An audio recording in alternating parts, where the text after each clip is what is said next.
누가복음 9장 23절에서부터 24절까지 말씀입니다. 누가복음 9장 23절에서부터 24절까지 말씀입니다. 신약성경 106쪽에 있습니다.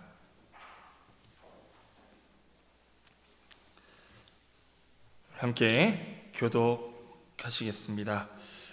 또 무리에게 이르시되 아무든지 나를 따라오려거든 자기를 부인하고 날마다 제 십자가를 지고 나를 따를 것이니라. 누구든지 제 목숨을 구원하고자 하면 잃을 것이요 누구든지 나를 위하여 제 목숨을 잃으면 구원하리라. 아멘. 팔여전도회에서 찬양해 주시겠습니다.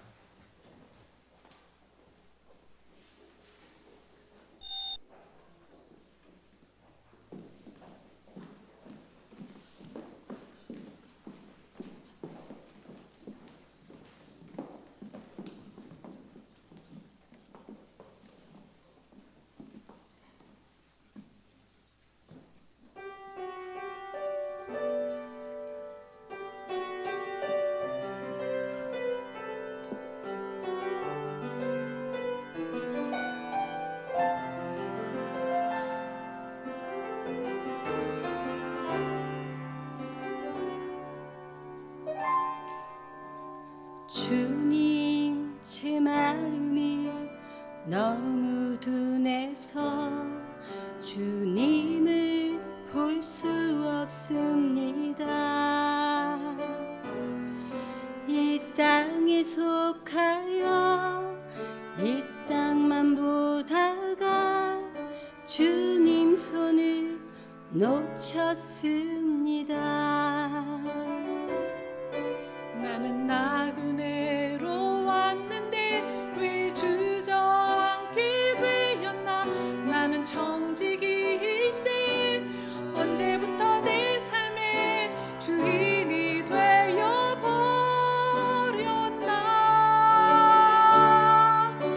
믿음이 없이는 기쁘시지 못한 하나님,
아름다운 목소리로 찬양 감사합니다. 여러분, 방금 이제 팔려전도에서 불러주셨던 이 찬양 어디 나오는 말씀인지 알고 계십니까? 믿음이 없이는 하나님을 기쁘시게 하지 못하나니. 히브리서 11장 6절 말씀입니다. 네, 그렇습니다. 팔려전도회 뿐 아니라 우리 이 대민교회 모든 성도님들이 그 믿음으로 하나님을 기쁘시게 하는, 하나님의 마음을 시원케 하는 그런 자녀들이 다 될 수 있기를 주님의 이름으로 축복합니다. 이 시간 우리 옆에 분들과 함께 인사했으면 좋겠습니다. 사랑하고 축복합니다.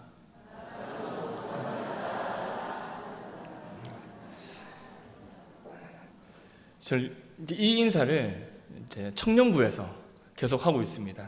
처음에는 청년들이 너무 어색해 하더라고요. 인사하자고 했더니 그냥 멀뚱멀뚱 저를 쳐다보고 있는 겁니다. 마치 이게 중2 애들 보고 있는 것 같았거든요. 근데 이제는 곧잘 합니다. 자, 시작만 해도 애들이 막 옆에 막 이렇게 인사도 하고 이렇게 하더라고요. 우리 성도님들도 잘 해주셔서 감사합니다. 네, 함께 오늘은 팬인가 제자인가 라는 제목으로 함께 말씀을 나누기 원합니다. 여러분, 한 가지 제가 질문을 드리고 싶습니다. 성도님들의 소원은 무엇입니까?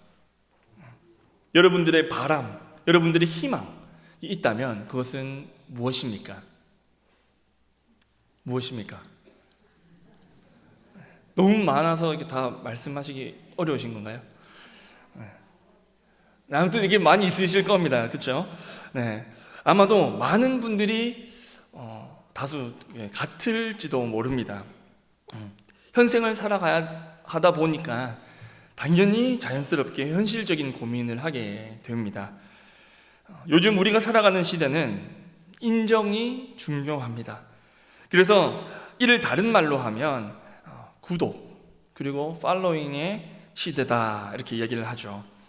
그래서 많은 사람들에게 구독을 받고 팔로잉을 받으면 그것이 곧 능력이 됩니다. 그래서 요즘에 젊은 세대들, 청소년들 그리고 청년들의 꿈이 뭔지 아십니까? 뭔지 아십니까? 옛날에는 뭐였습니까? 저희가 어릴 때만 해도 다 대통령이 되겠다고 그렇게 이야기를 했는데 요즘 애들한테 물어보면 유튜버가 되고 싶다고 합니다. 인플루언서가 되고 싶다고 합니다. 왜냐하면 사람들에게 이렇게 관심을 받고 인정을 받는, 그래서 돈까지 잘 버는 직업이라 이제 여겨지기 때문에 그렇습니다. 그것이 곧 그 친구들에게는 능력이 되기 때문에 그들이 그것을 원하는 거죠. 그 능력은 곧 부유함과 연결이 됩니다. 구독자 수가 많아지고 팔로워 수가 많아지면 나의 영상들, 나의 게시물들이 많은 사람들에게 노출이 된다라는 의미입니다. 이는 높은 조회수를 만들어내게 되고 그로 인해 많은 돈을 벌 수 있습니다. 그래서 아까 말씀드렸던 것처럼 이런 사람들에게 인정받는 이런 직업들을 많이 꿈꾸고 있죠. 그런데 한번 생각을 해봤으면 좋겠습니다. 사람들이 구독과 팔로우를 하는 이유가 무엇일까요? 그렇게 하는 이유가 무엇이겠습니까? 그 대상을 정말 내가 존경하기 때문에 그들과 똑같은 삶을 살아가기 원해서일까요? 아니면 단순히 그들의 화려한 라이프 스타일을 그냥 구경하고 대리만족하고 그것을 통해서 정보를 얻기 위함일까요? 아마 많은 청년들에게 이렇게 이야기를 다시 질문을 해보면 아마 전자일 가능성이 높지 않을까 생각을 합니다. 그들의 수고, 그들의 노력, 고통과 삶을 그대로 담기를 원하는 자들은 극히 드뭅니다. 다시 말해서 보여지는 그런 외적인 것들에 관심이 많다라는 겁니다. 오늘 본문에서도 이와 같은 모습을 보게 됩니다. 예수님이 이 말씀을 하신 곳은 가이사랴의 빌립보 근처였습니다. 당시 로마 황제였던 가이사를 신으로 숭배했던 시대였습니다. 그러한 압도적인 세상의 권력 앞에서 베드로는 예수님을 하나님의 아들, 하나님의 그리스도다 이렇게 고백을 합니다. 제자들은 이제 진짜 승리가 자신들 눈앞에 다가왔다 그렇게 생각을 했습니다. 그리고 그렇게 믿었습니다. 로마의 압제에서 자신들을 건져내주고 그리고 자신들을 이제는 자유케 할 그 정치적 메시아가 예수 그리스도다라고 생각을 했기 때문이죠. 하지만 그러한 베드로의 고백도 잠시 주님은 인자는 고난을 당하고 십자가에서 죽게 되지만 3일 만에 다시 살아날 거다, 그렇게 말씀을 하십니다. 주님이 말씀하신 고난과 죽음은 제자들에게는 충격이 아닐 수 없었습니다. 왜 그럴까요? 죽는다라는 것은 이제 모든 게 끝난다라는 것이고, 예수님이 그렇게 된다라는 것은 곧 예수님은 실패한다, 그렇게 들려졌기 때문이죠. 하지만 주님은 제자들과 따르던 무리들에게 너무나도 중요한 사실을 말씀을 하십니다. 나를 따라오려면 너희들 자신부터 부인해야 될 거다. 그리고 매일 너희들이 져야 할 각자의 십자가를 지고 나를 따라야 할 거다. 너희들이 너희 목숨을 구하려 한다면 너희는 목숨을 잃게 될 것이다. 그러나 나를 위해 목숨을 걸면 너희들은 구원을 받을 것이다. 즉 예수 그리스도의 팬으로서 단순 기적을 구경하고 자신들이 배고플 때 떡을 받아 먹으며 그 원하는 필요만을 채울 것인가, 아니면 정말 주님과 함께 죽음의 길까지 동행함으로써 진짜 메시아이신 하나님의 구원의 은혜를 경험하는 제자가 될 것인가, 그것을 물으셨던 것입니다. 여러분, 십자가는 어떤 도구였습니까? 어떤 도구였습니까? 네, 그냥 사형틀이었습니다. 지금처럼 교회의 위치를 찾게 해주는 교회 꼭대기에 달린 그 건축물의 한 부분이 아니었던 거죠. 그 당시 십자가, 주님이 지고 가셨으니까 영광이다, 이렇게 생각할 수도 있습니다. 그러나 완전히 다릅니다. 로마에 반역한 자들이 져야 할 수치와 잔혹한 사형틀이 바로 십자가였습니다. 달린 죄수들의 비명으로 그곳에 모인 사람들에게 공포심을 불어넣어주고 경각심을 불어넣어주는 그 도구가 바로 십자가였습니다. 실제로 져보지는 않았습니다만 아마 우리가 생각만으로도 얼마나 그것이 괴롭고 고통스러운가 하는 것을 다 알 수 있을 것입니다. 그런데 예수님은 그런 고통스러운 십자가가 너희에게도 있다, 오늘 그렇게 말씀을 하십니다. 우리에게도 있을 뿐 아니라 그것을 너희들이 맨날 져야 돼, 그렇게 말씀을 하고 계십니다. 근데 거기까지만 말씀하시면 제일 좋겠는데 한 가지 또 더 말씀을 하시죠. 먼저 너희 자신을 부인하라. 왜 그렇게 말씀을 하셨을까요? 우리를 괴롭히려고 그렇게 말씀을 하셨겠습니까? 아니면 나는 십자가 지고 가느라 진짜 죽었는데 너희들 이렇게 편하게 살 거냐 하는 마음으로 꼴보기 싫어서 그런 말씀을 하셨겠습니까? 당연히 아닙니다. 주님이 그렇게 말씀하신 궁극적인 이유는 예수님이 지고 가신 그 십자가의 죽음이 결코 헛되지 않도록 하기 위해서였습니다. 하나님이 우리에게 주신 그 구원이 그냥 값싼 구원이 되지 않도록 하기 위해서였습니다. 단순히 예수님의 겉을 보고 따르는 팬이 아니라 이제는 영원한 생명이 보장된 제자로서의 삶을 살기 원하셨기 때문에 주님은 힘든 거 아시고 계시지만 그럼에도 불구하고 너희들 나를 따르기 위해서는 네 십자가 져야 돼, 너희 자신 부인해야 돼 라고 말씀을 하신 겁니다. 그렇다면 팬이 아닌 제자가 되기 위해서 우리가 해야 될 일은 무엇일까요? 23절 말씀을 우리 함께 봉독하겠습니다. 시작. 또 무리에게 이르시되 아무든지 나를 따라오려거든 자기를 부인하고 날마다 제 십자가를 지고 나를 따를 것이니라. 아멘. 여기서 자기를 부인하다라는 것은 완전히 거절하다, 관계를 끊어내다라는 의미가 있습니다. 이 단어는 베드로가 예수님을 3번 부인했을 때 그때 사용된 단어입니다. 베드로가 어떻게 예수님을 부인했습니까? 어떻게 부인했습니까? 그냥 예수님 나 모른다 한 번, 또 예수님 모른다 2번, 또 마지막으로 한 번 더 예수님 모른다 하고 뛰쳐나가서 울었습니까? 이 말씀을 잘 읽어보시면 되게 재미난 모습을 볼 수 있습니다. 그냥 그렇게 부인한 줄만 알았는데 자세히 살펴보니 맹세하면서 예수님을 모른다고 했던 겁니다. 그냥 예수님을 모른다 이렇게 말한 게 아닙니다. 맹세하면서 예수님을 부인했고 저주까지 하면서 예수님을 부인했던 자가 바로 베드로였습니다. 자, 이것은 무엇을 의미하는 걸까요? 마치 예수 그리스도를 증오하는 모습처럼 보입니다. 나 이제 진짜 그 예수라는 사람이랑 상관없는 자야 라고 마치 관계를 다 끊어버리는 듯한 그런 의미입니다. 그렇듯 자기 부인이라는 것은 단순히 내 성격 혹은 취향을 없애는 게 아니라는 말입니다. 죄인됨을 쉽게 고백하거나 혹은 예수님만이 나의 주인임을 가볍게 인정하는 것 또한 아닙니다. 나를 삶의 주인의 그 자리에서 완전히 끄집어 내리는 것을 의미합니다. 내가 쥐고 있는 그 주인의 자격을 스스로 닌 자격 없는 자다 하며 스스로를 그 자격을 박탈시키는 것입니다. 그래서 내가 아닌 주님이 먼저 되는, 즉 소유권을 이전하는 모습이 바로 자기를 부인하는 모습이다 하는 것입니다. 내 자아가 부서지지 않고 계속해서 우리 안에서 꿈틀대고 있다면 하나님은 그 교만함을 꺾으실 것입니다. 내가 높아지려 할 때마다 주님은 우리를 낮추실 것입니다.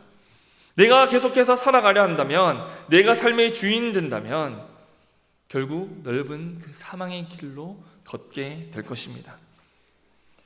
최인영 목사님의 찬양 중에 나는 죽고 주가 살고 하는 찬양이 있습니다. 3부 때도 종종 우리 함께 나누었던 찬양인데요, 그 찬양의 가사처럼 자기를 부인하는 것은 내가 죽는 것입니다. 내가 죽어야지만 내 안에 예수 그리스도께서 살아나실 수 있기에, 역사하실 수 있기에 그렇습니다. 내가 낮아져야만 주님이 높아지십니다. 이것이 주님이 우리에게 진정 원하시는 우리 자신을 부인하는 모습인 것입니다. 예수님이 왜 그걸 원하실까요?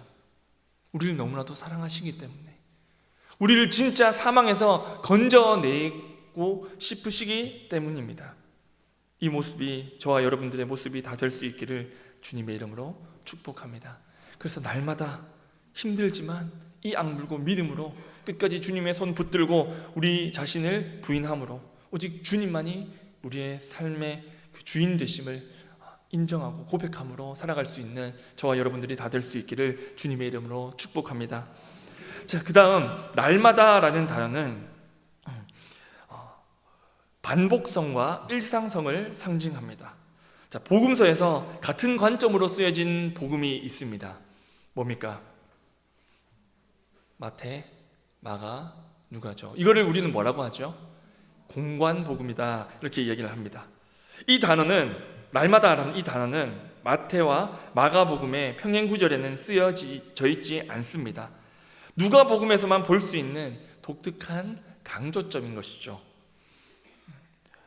날마다라는 것은 day by day, 다시 말해서 해가 뜨고 지는 매일의 그런 사이클이라고 볼 수 있습니다. 그렇다면 이게 왜 중요한 것일까요? 팬은 쫓음이라는 행위가 주가 됩니다. 그러나 제자는 닮음이라는 삶이 주가 되기 때문입니다. 무리들이 예수님을 떠난 이유가 무엇입니까? 여기서 우리는 분명하게 팬과 제자의 모습을 정확히 알 수 있습니다. 그것을 세 가지로 나누어 볼 수 있는데, 먼저는 첫 번째, 팬과 제자는 극명한 동기의 차이를 가집니다. 자, 이것이 무슨 말이냐 하면, 팬은 기적과 자신의 필요에 집중을 한다는 것이죠. 무리는 기적을 보고 자신들의 필요가 채워진 후에 더 이상 예수 그리스도를 쫓을 이유를 찾지 못했습니다. 자신들의 병을 고침 받았기 때문에, 그리고 사흘간 아무것도 먹지 못했는데 오병이어의 기적을 통해서 예수님이 나의 줄인 배를 채워주셨기 때문에, 그 기적을 보여주셨기 때문에, 그것을 통해서 이미 내 원한이 다 채워졌기 때문에 굳이 예수님을 따르지 않아도 된다 하는 것입니다. 반면 제자는 예수 그리스도께 집중합니다.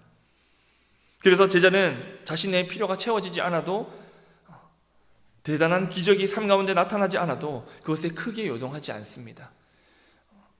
하나님이 이 기도를 들어주셔야지만 내가 예수를 잘 믿고, 그걸 들어주지 않으면 하나님이 없다 생각하고 하나님께로부터 등을 돌리는 이런 모습이 아니라는 거죠. 그리 아니하실지라도 끝까지 주님을 믿고 그 믿음으로 삶을 살아가는 자들을 바로 이 제자들이라는 것입니다. 부수적인 것들이 그들에게는 그다지 큰 영향을 끼치지 못합니다. 요한복음 6장 24절에서부터 69절의 말씀에서도 보면 우리가 명확히 알 수 있습니다. 많은 무리들이 예수님이 행하신 표적을 보고 세상에 오실 예언자가 틀림없다 그렇게 여겼습니다. 예수님은 사람들이 자신을 강제로 데려다가 자신들의 왕으로 세울 거라는 것을 아셨습니다. 그래서 그들을 계속 피하셨죠. 계속해서 주님은 자신이 생명의 떡이기 때문에 오직 주님만이 영생을 얻게 할 유일한 분이심을 전하셨습니다. 그로 인해 많은 사람들은 떠났습니다. 그 모습을 보신 예수님이 12제자들에게도 질문을 하시죠. 너희들도 저 무리들처럼 떠날 거냐? 그럼에도 불구하고 예수님의 수제자라 불렸던 베드로는 어떻게 고백을 했습니까? 영생의 말씀이 주님께 있음을 압니다. 그런데 우리가 과연 누구에게로 가겠습니까? 이 베드로의 고백은 엄청난 믿음의 고백이었습니다. 그렇듯 12제자들은 예수님이 당장 그들 앞에 기적을 보이지 않는다 할지라도, 자신들의 왕으로 세움을 받지 않는다 할지라도 그것을 큰 문제로 여기고 거기에 근심하며 예수님을 떠나지 않았던 것입니다. 그렇게 할 수 있었던 이유는 그들의 관심은 오직 예수 그리스도에게만 있었기 때문입니다. 오직 예수님에게만 집중했기 때문이죠. 두 번째는 팬과 제자는 대가의 차이를 가집니다. 팬은 자신의 안락함을 포기하지 않습니다. 불편한 것을 엄청 싫어합니다. 단발성의 성향을 가집니다. 하나님이 지금 당장 부어주신 은혜도 지속적으로 받고 그것을 누리기를 원치 않습니다. 그러기 위해서는 내 시간을 써야 되기 때문에, 내가 좀 희생해야 되고 헌신해야 되기 때문입니다. 차라리 그 시간을 하나님께 쓰느니 나에게로 써서 좀 더 내가 커리어를 쌓고 돈을 더 많이 벌고 하는 것이 더 낫다, 그렇게 여기기 때문에 그렇습니다. 지극히 내가 기준이 됩니다.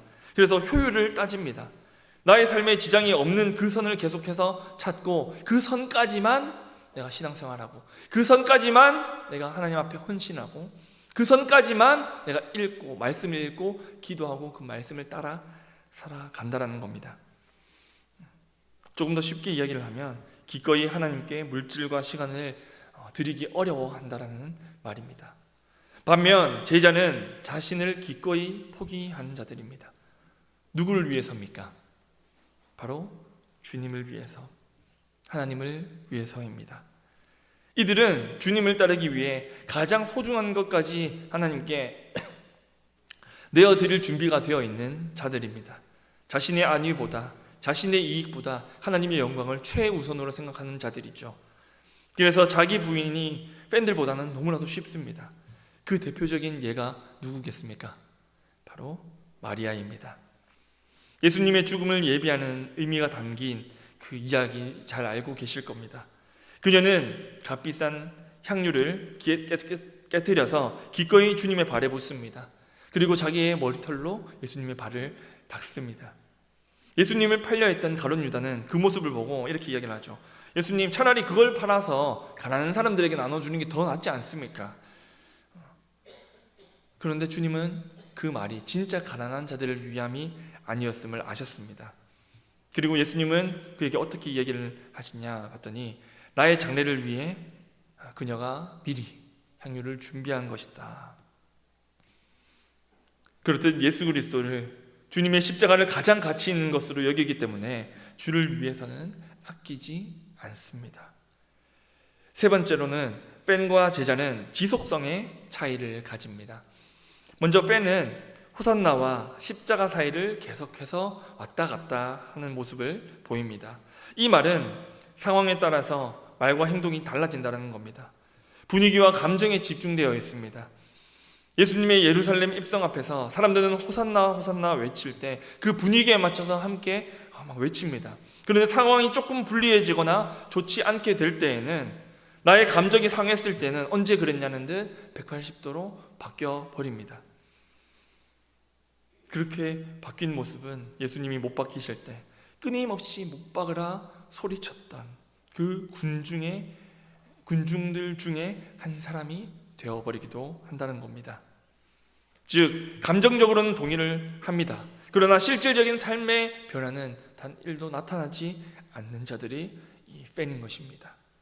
반면 제자들은 말씀과 기도로 주님께 날마다 나아가는 모습을 보입니다. 이는 곧 순종의 행위가 삶의 전반에 나타나 있음을 보게 됩니다. 즉 삶으로 계속해서 이어진다는 겁니다. 넘어지더라도 다시금 일어서서 주님 붙들고 간다는 거죠. 제자들은 믿음이 상황과 감정에 큰 영향을 받지 않았습니다. 그것들로 하여금 삶이 심하게 흔들리지 않았습니다. 그처럼 제자들은 날마다 기꺼이 자신의 십자가를 지는 사람들입니다. 눈이 오나 비가 오나, 내가 기분이 좋거나 기분이 나쁘거나, 상황이 어렵거나 상황이 좋거나 묵묵히 삶의 자리에서 말씀으로, 기도로, 그리고 주님을 붙들므로 그렇게 하나님을 예배합니다. 그렇게 말씀과 기도로 묵상의 삶을 살아갑니다. 제자들은 오히려 더 힘들고 어려울 때 주님과의 관계가 깊어집니다. 매 순간 하나님의 선하시고 기뻐하시는 뜻이 무엇인지를 분별하기 위해 애를 씁니다. 죄를 두려워하는 것이 아니라 하나님을 두려워함으로 하나님을 경외하는 삶을 살아갑니다. 믿음으로 끝까지 견디고 버티며 싸워갑니다. 불가능을 만났을 때 내 힘을 의지하는 것이 아니라 하나님만을 의지하고 하나님이 앞서서 일하시도록 모든 것을 하나님께 맡깁니다. 그렇게 맡기신 자리에서 묵묵히 길을 걷고 매 순간 작은 것에도 감사하며 하나님께 영광 돌리는 삶을 주님과 함께 매 순간을 살아가는 자들입니다. 삶에서 고백이 끊어지지 않도록 한다는 거죠. 그렇듯 팬들은 일회적이지만 제자들은 날마다 살아가는 자들입니다. 오늘 이 자리에 모인 모든 성도님들이 참된 예수 그리스도의 제자로서 삶을 살아낼 수 있기를 주님의 이름으로 축복합니다. 자, 그리고 십자가를 진다 하는 것은 나에게 맡겨진 사명과 책임을 다한다라는 의미가 있습니다. 주님은 우리의 십자라고 말씀하지 않으셨습니다. 나의 십자가 그렇게 말씀하신 이유가 있습니다. 이 뜻은 개개인의 고유 분량이 존재한다는 겁니다. 각자가 지고 가야 할 십자가와 그 크기가 양이 다르다라는 것이죠. 하나님은 우리 개개인의 역량을 알고 계십니다. 지으실 때 모두 다르게 지으셨죠. 이 사실은 너무나도 중요합니다. 왜 중요한가? 많은 사람들이 이제 비교를 하기 시작을 하는 겁니다. 그러다 보니 나에게 주신 은혜들, 나에게 주신 그 달란트들을 까마득하게 잊어버립니다. 그리고 다른 사람들이 하는 그 모든 사역들을 보니 더 아름다워 보이고 더 멋져 보이는 겁니다. 그래서 남의 떡이 더 커 보인다고 남이 가진 은사를 더 부러워하기 시작을 합니다. 남이 하는 섬김과 헌신과 봉사가 마치 더 고귀하고 아름답게 느껴집니다. 우리가 받은 은사들은 다양합니다. 그러나 누구로부터 주어졌습니까? 하나님 한 분으로부터 주어졌습니다. 그래서 역할에 따라 맡기신 사명은 성령의 은사로 감당해야 됩니다. 감사함으로 감당해야 합니다. 경중을 따질 것이 아니라는 겁니다. 각자를 향한 하나님의 부르심이 있다는 것을 기억하고 그 부르심에 따라 맡기신 그 사명을 잘 감당하면 되는 것입니다. 제가 말씀을 준비하면서 참 옛날의 저의 모습들을 많이 돌아보게 되었습니다. 예전에 제가 그랬었거든요. 다른 사람들이 하는 그 사역들을 부러워하고, 그런데 지금에 와서 보니 그것들을 굳이 그렇게 막 부러워하고 그런 능력들을 제가 가지려 하지 않아도 되구나. 하나님이 나에게 맡기신 사명이 있고 일들이 있는데 그걸만 성실하게 정직하게 잘 감당하면 되는데 왜 그들과 비교하면서 스스로를 깎아내려야만 했나 하는 생각에 참 회개도 많이 됐었습니다. 그렇듯이 여러분들 개개인에게 주신 하나님의 은사, 그리고 그 양들, 십자가들은 다 다릅니다. 그러니 다른 사람들 부러워하지 않으시기를 소망합니다. 그들을 질투하지도 또는 그들을 부러워하지도 않으시길 소망합니다. 그저 나에게 주신 은사들, 그것들을 바라보며 감사할 수 있기를 소망합니다. 그래서 이를 기억하고 주님의 영광을 위해 맡기신 그 삶의 자리에서 살아내는 것, 하나님을 위해서 기꺼이 나의 것을 포기하는 것, 그것이 바로 십자가를 지는 것임을 우리가 늘 기억하며 살아갈 수 있기를 소망합니다. 그러면 왜 굳이 하지 않아도 되는 이 일들을 해야 되는 걸까요? 단순히 예수님의 팬과도 같았던 그 무리가 아닌 왜 예수님의 제자로 살아가야 할까요? 24절 말씀을 우리 함께 다시 봉독하겠습니다. 누구든지 제 목숨을 구원하고자 하면 잃을 것이요 누구든지 나를 위하여 제 목숨을 잃으면 구원하리라. 내 목숨을 스스로 지키려 한다면 구원받지 못하기 때문에 그렇습니다. 내 힘과 능력으로는 절대 우리의 생명을, 우리의 영혼을 지키지 못하기 때문에 그렇습니다. 그러나 예수 그리스도를 위하여 우리가 생명을 내어드릴 때, 그때 영원히 보호받고 구원에 이를 수 있다, 이렇게 말씀을 하십니다. 우리의 본향, 죽음 그 너머에 있는 영원한 생명을 얻기 위해서는 우리가 예수 그리스도를 위해 목숨을 걸고 힘들지만 십자가를 지고 따라가야 한다는 겁니다. 나 자신을 위한 삶이 아닌 주님을 위한 삶을 살아야 됨을 말씀하시는 겁니다. 그때 비로소 우리에겐 영원한 생명이 보장되기 때문에 그렇습니다. 사랑하는 대민교회 성도 여러분, 지금 계속해서 사순절을 보내고 있습니다. 벌써 5번째 주일을 맞이했고 그 사순절 5번째 주를 우리가 또 살아가야 합니다. 여러분, 이 시간이 마냥 즐겁고 기쁘지만은 않으실 것입니다. 예수님의 십자가를 묵상을 해야 되기에 어쩌면 더 엄숙하게 시간을 보내야 할지도 모릅니다. 더불어 주님의 참된 제자로 살아가고 있는가를 우리는 돌아보아야만 합니다. 참혹한 사형틀 아래 가장 고귀하고 값진 그 예수 그리스도의 보혈의 흔적이 남아 있습니다. 흘리신 보혈은 수치와 희생의 십자가를 물들였습니다. 그 십자가를 바라볼 때 주님의 사랑을 기억하게 됩니다. 주님의 영광, 하나님의 영광을 바라보게 됩니다. 오늘날 저와 여러분들의 삶까지 그 십자가의 그 보혈의 흔적이 남아 있는 줄 압니다. 그렇다면 이제 여러분 어떻게 살아가시겠습니까? 그 주님의 흔적을 무색하게 만드는 팬으로 살아가시겠습니까? 아니면 그 흔적을 날마다 뚜렷하게 만들어내는, 나를 부인하고 나의 십자가를 지고 주님을 따르는, 주님이 가신 그 길을 주님과 함께 걸어가는 제자로 사시겠습니까? 하나님 앞에서 팬이 아닌 제자의 삶을 결단할 수 있기를 소망합니다. 여러분, 쉽지 않습니다. 너무 힘들고 힘겹고 때론 어렵지만 그럼에도 불구하고 포기하지 않으시기를 소망합니다. 여러분들 붙드시는 그 하나님의 손길을, 능력의 손을, 오른손을 기억하시면서 넘어지더라도 다시 일어날 수 있기를 소망합니다. 끝까지 발버둥치면서 하나님의 은혜와 성령님의 도우심을 구하며 그것을, 그 흔적을 지켜갈 수 있기를 소망합니다. 치열한 삶의 끝에서 기쁨으로 주님을 뵐 수 있는 그런 제자들이 다 될 수 있기를 소망합니다. 주님께 온전히 위로받고 저와 여러분들을 위해 예비하신 의의 면류관이라는 그 영광을 누릴 수 있도록 예수님의 참된 제자로서 열심히 살아갈 수 있기를, 그래서 저 천국에서 우리 함께 만나서 다시금 그 은혜를 나눌 수 있는 우리 모두가 될 수 있기를 주님의 이름으로 축복합니다. 기도하겠습니다. 하나님 아버지, 오늘도 변함없이 은혜의 자리로 나오게 하심에 감사를 드립니다. 주님이 지고 가신 그 십자가를 마음속 깊이 새기게 하여 주시옵소서. 팬으로서 주님을 따름이 아니라 참된 제자로서 주님을 따르는 자들이 다 되게 하여 주시옵소서. 날마다 자기를 부인하게 하시고 날마다 내가 져야 할 십자가를 기꺼이 짐으로 주님을 영광을 위해 살아가는 제자들이 다 되게 하여 주시옵소서.